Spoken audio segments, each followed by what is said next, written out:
इस चैप्टर का नाम क्या दे रखा है? दो चर वाले रैखिक समीकरण युग्म। ये भी जानेंगे कि दो चर वाले रैखिक समीकरण युग्म होता किस तरह से है ना।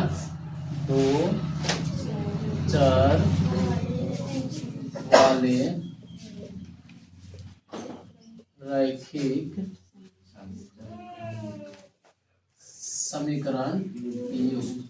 अब इसमें हर एक शब्द का मतलब समझो। दो चर का मतलब दो चर होंगे उसमें, ठीक है। चर में समझा चुके हैं, एक्स वाई जेड एबीसीडी सब क्या होता है? चर होता है ना। दो चर वाले रैखिक समीकरण युग्म, यानी कि उसकी घात जो होगा, हर एक समीकरण का घात जो होगा वो कितना होगा? एक होगा। लेकिन यहाँ युग्म यानी कि जोड़ा में होगा ये, ठीक है। कैसे होगा? जोड़ा। युग्म मतलब क्या होता है? जोड़ा। यानी कि दो चर वाले रैखिक समीकरण रहेगा और कितना समीकरण रहेगा? तो दो समीकरण रहेगा। एक जोड़ा बनाने के लिए दो समीकरण चाहिए ना जी, और दो जोड़ा बनाने के लिए कितना समीकरण चाहिए? चार समीकरण। तो बात समझे? तो मतलब इसका अगर व्यापक रूप की आप बात करिएगा, है ना, व्यापक रूप, टोटल चीजें फॉर्मूला का जो हम नोट्स देंगे उसमें नहीं रहता है, इसलिए अभी ये सब चीजें लिख भी लेना है, समझे। क्योंकि कुछ चीजें हम एक्स्ट्रा अपने से आपको पढ़ाएंगे तो वो चीजें तो सिर्फ फॉर्मूला पे नहीं रहता है ना, मतलब नोट्स पे नहीं रहता है। दो चर वाले रैखिक समीकरण युग्म का व्यापक रूप की अगर बात करेंगे तो व्यापक रूप जो होता है इसका a1x plus b1y plus c1 बराबर क्या हो जाएगा? 0। दूसरा समीकरण में a2x plus b2y plus c2 बराबर क्या रहता है? 0। इस तरह से जहां भी समीकरण आपका दिया हुआ रहेगा तो मतलब समझ जाइएगा कि पहला समीकरण अगर दे रखा है, ठीक है, पहला वाला अगर समीकरण दे रखा है तो उसमें अगर x का गुणांक जो है वो a का मान होता है, a1 का मान होता है, और y का गुणांक जो है वो b1 का, और अचर पद के रूप में जो रहेगा वो किसका मान रहेगा? c1 का। उसी तरह दूसरा समीकरण में a2 b2 c2 मान पहचानने में अब किसी को दिक्कत होगा? जैसे मान लीजिए यहाँ पे 3x प्लस 5y माइनस 7 बराबर 0 दे दिए, फिर यहाँ पे 8x माइनस 3y माइनस 5 बराबर कितना दे दिए? 0 दे दिए। समीकरण 1 है, ये समीकरण 2 है। इस समीकरण में अगर मैं आपसे कहूं कि बताइए कि a1 का मान कितना है तो कितना बोलिएगा? a1 का मान ये x के आगे जो है वही होगा, है ना। a1 का मान 3, b1 का कितना हो जाएगा? 5, c1 का कितना हो जाएगा? -7 हो जाएगा, समझे। ये वाला पहला वाला a1 b1 c1, दूसरा वाला a2 b2 c2। तो अब बताइए यहाँ पे कि a2 का वैल्यू कितना हो जाएगा? 8।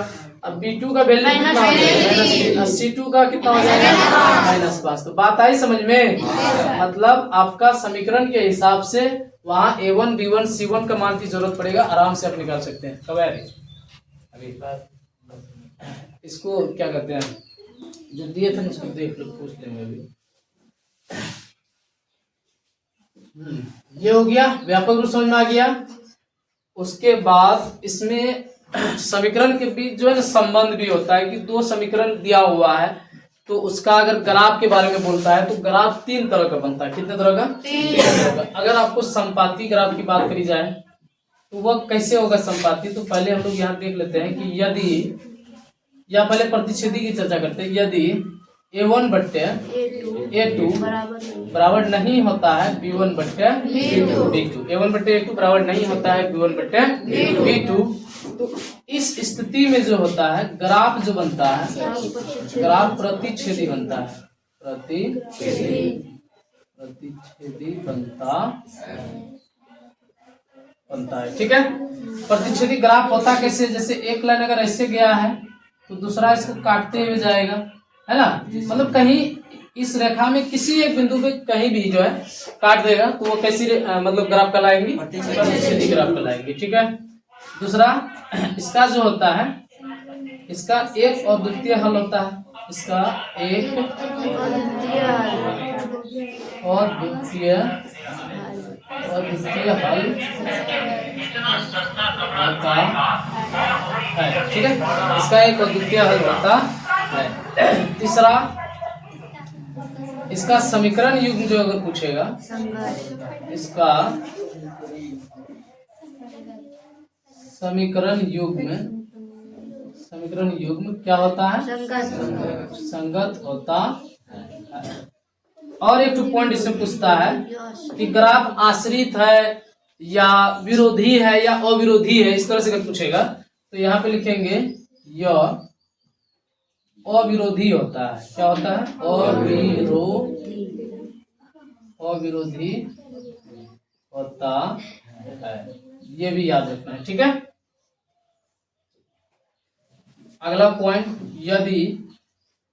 यदि A1 बट्टे A2 बराबर B1 बट्टे B2 बराबर नहीं होता है C1 बट्टे C2, तो इस स्थिति में से नीचे दिख रहा है जी, देखो तो दिख रहा है। तो यहाँ पे पहला पॉइंट में ये हो जाएगा कि ग्राफ जो होगा इसका समांतर बनेगा, है ना। ग्राफ समांतर बनता है। समांतर मतलब दोनों रेखाओं के बीच की दूरी का अंतर समान होगा, ठीक है। हर एक जगह, यहाँ नहीं भी दिख रहा है तो समझ जाना समान है, ठीक है। तो अपना खींच लेना समांतर, ठीक है। ग्राफ कैसा बनेगा? समांतर बनेगा। दूसरा पॉइंट देखना रे, नहीं दिखेगा तो बोल देना। इसका एक और द्वितीय हल के जगह में यहाँ इसका कोई हल नहीं होता है समांतर में, ठीक है। इसका कोई हल नहीं होता है, ठीक। तीसरा पॉइंट देखिए, तीसरा पॉइंट में यहाँ क्या लिखा है कि इसका समीकरण युग्म क्या होता है? संगत। तो इसमें क्या होता है? असंगत होता है। क्या लिखेंगे यहाँ पे? इसका तीसरा पॉइंट है ना, यहाँ तक दिख रहा है कि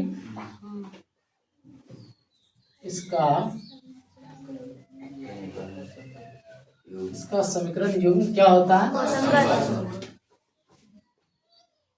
असंगत होता है। चौथा पॉइंट, यह विरोधी होता है। क्या होता है? विरोधी होता है। ऑब्जेक्टिव वगैरह जब बनाइएगा ना तब इन सब चीजों का जो यूज होगा तो और ज्यादा क्लियर समझ में आएगा कि कहाँ विरोधी होगा, कहाँ अविरोधी होगा, ठीक है। ये हो गया। और एक आपका बनता है, यदि A1 बट्टे A2 बराबर B1 बट्टे B2 बराबर C1 बट्टे C2, मतलब कि तीनों जब बराबर हो। पहला वाला पॉइंट में ग्राफ जो है, ग्राफ संपाती बनता है। ग्राफ संपाती बनता है। संपाती मतलब एक लाइन ऐसे गया तो दूसरा भी इसी के ऊपर जाता है, समझे बात को? जी सर। तो वही ग्राफ क्या कहलाता है? संपाती कहलाता है, मतलब एक दूसरे के ऊपर, ठीक है। तो वो कौन सा ग्राफ होगा? संपाती होगा। तीनों बराबर है। उसके बाद इसका जो है, इसका अनेक हल होता है। इसका अनेक हल होता है, ठीक। तीसरा, इसका समीकरण युग्म जो होता है, इसका समीकरण युग्म संगत होता है, ठीक है। चौथा पॉइंट, यह आश्रित होता है।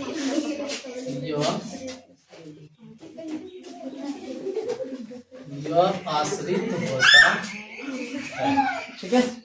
ये क्या होता है? चलो, इसमें और फॉर्मूला की जरूरत पड़ता है। और फॉर्मूला रहता है इसमें, समय बराबर दूरी बटा 40 का जरूरी पड़ जाएगा। बाकी A+B का होल स्क्वायर सब का जरूरी पड़ती रहता है। वो तो लगभग मैथ पे हर एक जगह आपको जरूरी पड़ेगा, वो सब आता है ना, है। लेकिन ये जान लीजिए, इसमें समय बराबर जो होता है, समय बराबर क्या होता है? दूरी बट्टे 40। इसमें जरूरी के हिसाब से आप अलग अलग निकाल सकते हैं। जैसे आपको अगर दूरी का निकालना हो तो क्या लिखिएगा? समय गुना चाल। या अगर आपको मान लीजिए चाल का निकालना हो तो दूरी बट्टे क्या हो जाएगा? समय। ये जरूरी के हिसाब से, लेकिन मोस्ट आपको क्या याद रखना है? ये याद रखना है, समय बराबर चाल। इतना फॉर्मूला का आपका जो है जरूरी इस चैप्टर में होता है। बहुत ज्यादा नहीं है ना, चलिए बहुत ज्यादा नहीं है। अब इसका जो उदाहरण नंबर 1 जो है, उदाहरण नंबर 1 में आपको दे रखा है अनुच्छेद 3.1 में दिया गया उदाहरण लेते हैं। और अखिला मेले में जब 20 रुपया लेकर के जाती है और वो चरखी की सवारी करना तथा हुपला खेल खेलना चाहती है, तो इन स्थितियों को बीजगणितीय तथा ग्राफीय रूपों में व्यक्त करिए। अब अनुच्छेद 3.1 में जाइए, फिर उसको पढ़िए, वहां भूमिका करके दिया हुआ है। इसको ना किसी दिन फुर्सत से समझाएंगे, ठीक है।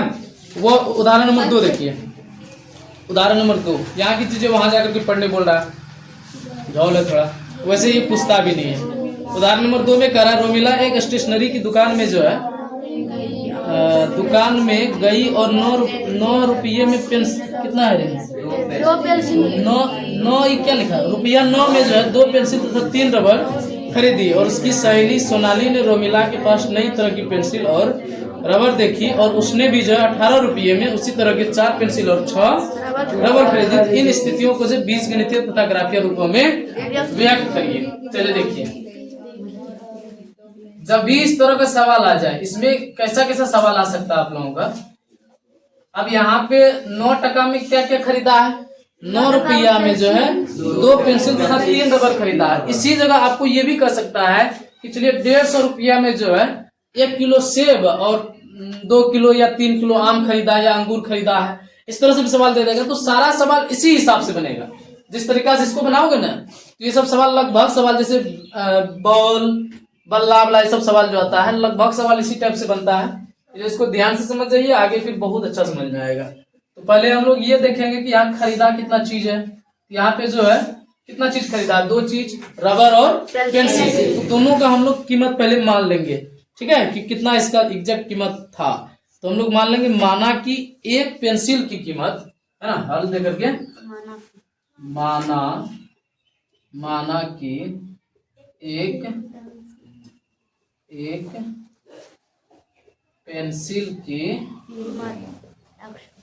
पेंसिल की कीमत बराबर जो है x रुपया तथा एक रबड़ की कीमत बराबर y रुपया। हम जब भी मानिएगा तो एक तो लिखना ही लिखना है, समझ गए। ऐसा नहीं कि पेंसिल की कीमत, कितना पेंसिल की कीमत, फिर वहां दिक्कत हो जाएगी। तो आप कंफर्म कर देना है, एक पेंसिल की कीमत इतना रुपया, एक रबर की कीमत इतना रुपया है। फिर प्रश्न से हम लोग देखेंगे कि एक यहाँ पे टोटल कितना रुपया लेके गया था, 9 रुपया लेके गया था, तो कितना पेंसिल खरीदा, 2 पेंसिल। अब यहाँ एक पेंसिल की कीमत x रुपया है, तो 2 पेंसिल की कीमत 2x, गुना करना पड़ेगा ना। फिर जोड़िए, उसके बाद कितना रबर, 3 रबर, एक रबर का कीमत y रुपया, 3 रबर का 3y, दोनों को जोड़ के कितना रुपया लेके गया था, 9 रुपया। कितना टका में ये दोनों चीज खरीदा, ये आपका बन गया समीकरण 1। तथा दूसरा में कह रहा है कि 4 पेंसिल और 6 रबर जो है 18 रुपया में खरीदता है। 4 पेंसिल तो 4x, 6 रबर तो 6y, कितना रुपया में खरीदा, 18 रुपया में। अब यहाँ देखिए 2 कॉमन आ रहा है, इन दोनों आ रहा है ना, तो 2 को कॉमन ले लीजिएगा तो बचेगा कितना, 2x, कितना बचेगा, 2x प्लस 3y कितना होगा, 18, 2 नमा 18। दिख रहा है नीचे जी,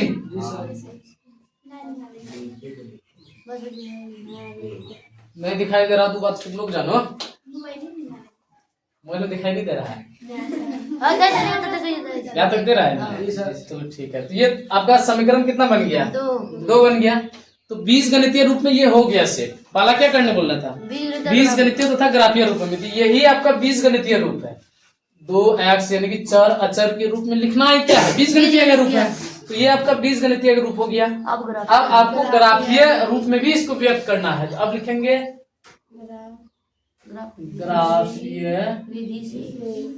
रूप के लिए या ग्राफीय विधि से लिखिए, कोई दिक्कत नहीं है, दोनों लिख सकते हैं, ठीक है। ग्राफीय रूप के लिए अच्छा, समीकरण तो दोनों से में दिख रहा है, मतलब किसी एक का अगर बिंदु निकाल लेंगे तो दूसरा का निकालने की जरूरत है नहीं। तो यहाँ तो स्पष्ट दिख रहा है ये संपाती होगा, क्या होगा, संपाती। लेकिन फिर भी एक तो आपको निकालना तो पड़ेगा ना। तो यहाँ पे आप लिखिएगा समीकरण 1 में ग्राफ देखिए कैसे बनता है, ध्यान दीजिएगा। 2 समीकरण रहेगा, उसमें पहला समीकरण की बिंदु निकालना होता है, फिर दूसरा समीकरण का निकालना होता है। तो खैर यहाँ दोनों तो सेम ही समीकरण है, तो यहाँ एक ही समीकरण का निकालेंगे। तो ग्राफीय विधि से जब भी निकालिएगा आप लोग तो पहले क्या लिखना है, समीकरण एक में। तो समीकरण एक में क्या दे रखा है, इसको लिख दीजिए। वहाँ दे रखा है 2x प्लस 3y बराबर 9।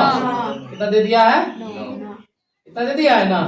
तो यहाँ पे आपको बिंदु निकालना है और यहाँ ध्यान दीजिएगा कि x और y का मान अपने से मानना होता है और ऐसा मान मानेंगे जो कि बट्टे में 9 आए। लेकिन जब नहीं आए, मतलब जब कटने वाला नहीं आए, तब तो आपको लास्ट उपाय यही रहता है कि बट्टे वाला भी ले लेना है। लेकिन पहला कोशिश यही करना है कि हमारा जो मान जो है बट्टे में 9 आए। तो यहाँ पे अगर आप x बराबर 0 लेते हैं, कितना लेते हैं 0, तो 2 गुना 0 होगा, तो ये 0 होकर खत्म हो जाएगा। बचेगा कितना, 3y बराबर 9। तो 3 जो है 9 को क्या कर देगा, काट देगा ना, मतलब पूरा पूरी कट रहा है, समझे बात को। तो यहाँ यदि x बराबर 0 लिए तो या करके हम लोग क्या लिख सकते हैं, 2 गुना x और y, 2 और x के बीच में किसका संबंध, गुना करना है। 2 गुना x की जो कितना बैठा देंगे 0, और यहाँ पे 3y बराबर कितना हो जाएगा, 9 हो जाएगा। या ये 0 होके खत्म हो जाएगा, तो बचेगा आपका कितना, 3y बराबर 9। 3 तिया 9, y का मान जो है आपका कितना निकल गया, 3 निकल गया। किसी भी रेखा का दिशा सूचित करने के लिए, दिशा निर्धारित करने के लिए कम से कम कितना बिंदु चाहिए, 2 बिंदु। एक बिंदु से आप उस रेखा का दिशा फिक्स नहीं कर सकते, वो किधर जाएगा। जैसे ये बिंदु है, इस बिंदु से भी आपको रेखा खींचने बोलेंगे तो मतलब खींच दीजिएगा इधर से भी, या किसी का मन हुआ इधर से भी, तो किसी भी तरह से खींच सकता है ना। लेकिन 2 बिंदु जब रहेगा, एक बिंदु मान लीजिए यहाँ है, एक बिंदु यहाँ, दोनों बिंदु को मिलाना है, तब ऐसे करके खींच सकते हैं आप नहीं। तब तो आपको फिक्स ऐसे ही खींचना पड़ेगा ताकि दोनों बिंदु मिल जाए। नहीं मिले तो जबरदस्ती मिला देना, वो मिल जाता है, ठीक है। यहाँ हाथ टेढ़ा हो जाता है ना थोड़ा बोर्ड में। तो ये हो गया दूसरा बिंदु, यहाँ पे ले लेंगे। यदि अब किसका मान मानिएगा, जैसे अगर आप x बराबर 3 लेते हैं तो 3 गुना 6 होगा, और 6 उधर 9 में जाके कटेगा तो 3 बचेगा, और 3 भी क्या हो जाएगा, कट जाएगा। तो कहने का मतलब यदि x बराबर हम लोग कितना लेते हैं, 3 लेते हैं, तो या करके देखो मान इसी में बैठाना होता है, ठीक है। तो यहाँ पे कितना लिखेगा, 2 गुना x में कितना लिखेगा 3, फिर प्लस कितना 3y बराबर कितना 9, तो 3 गुना कितना 6 को डायरेक्ट उधर भेज दीजिए। तो 3y बराबर 9 माइनस कितना हो जाएगा 6, या 3y बराबर कितना होगा 3, 3 एकम 3 खत्म हो गया, y का मान कितना निकल गया 1 निकल गया, ठीक है। चलिए ये हो गया। अब यहाँ पे जो है लिखना है समीकरण 1 की सारणी या चार्ट। समीकरण 1 की सारणी लिखो, चार्ट तो बहुत खाया होगा है ना चार्ट जी। ये x हो गया, y x वाला कॉलम में देखिए x का मान कितना है 0, x 0 लिए तो y कितना निकला 3, यहाँ पे x 3 y 1, ठीक है। ये हो गया। अब यहाँ पे जो है ना दूसरा आपको निकालने की जरूरत है नहीं, इसी प्रकार करके आप लिख सकते हैं। इसी प्रकार समीकरण 2 की भी सारणी हो जाएगी।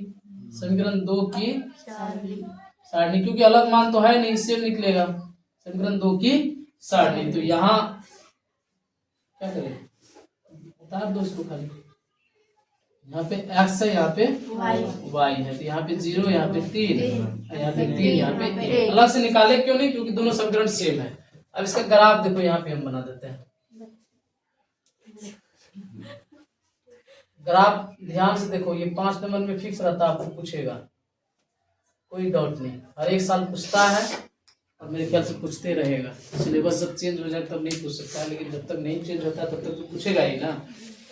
अब यहाँ बिंदु बैठाना देखिए, दोनों रेखाएं एक दूसरे को जहाँ पे काटती है वहां का दोनों का मान 0 होता है, x का भी और y का भी। ये वाला रेखा x का है, इधर x मान लीजिए, इधर आपका y है, इधर आप y डैश मान लीजिए, ठीक है।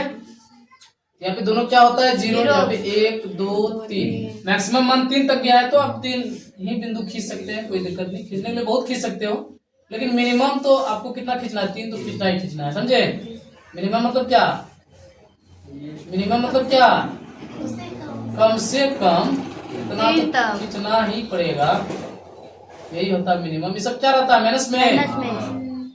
चलो यहाँ पे जो है x का वैल्यू क्या है 0, तो तुरंत क्या बोले, यहाँ पे दोनों का मान क्या होता है 0, तो इसका मतलब x भी यहाँ 0 है, और y कितना है 3 प्लस में, तो यहाँ से ऊपर चल जाइए, ये वाला प्लस में है ना, तो यहाँ से बिंदु यहाँ बैठाना है, 0 में नहीं बैठाना है, समझ गए।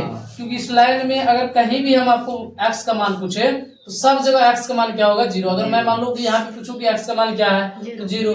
इस लाइन में कहीं भी हम y का मान पूछे तो क्या होगा 0 होगा। बात समझ में आया।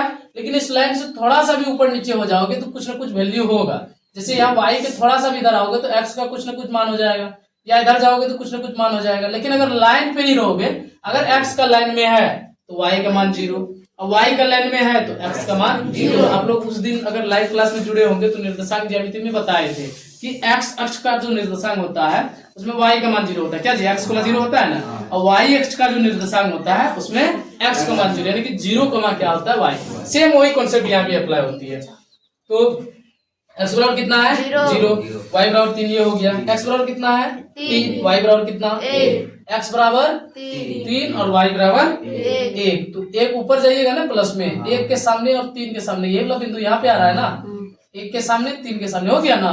तो यहाँ पे एक बिंदु हुआ तैयार और एक बिंदु यहाँ पे, इन दोनों बिंदु को इसीलिए क्या कर देनी है, मिला देना है। हो गया आपका ये ग्राफीय रूप भी हो गया। दूसरा समीकरण को क्या खींचिएगा, दूसरा बिंदु को, सेम तो वही है क्या। बस ये उदाहरण नंबर 2 कंप्लीट हो गया। चलिए इसको तब तक लिखिए आप लोग, फिर आगे क्लास लेंगे।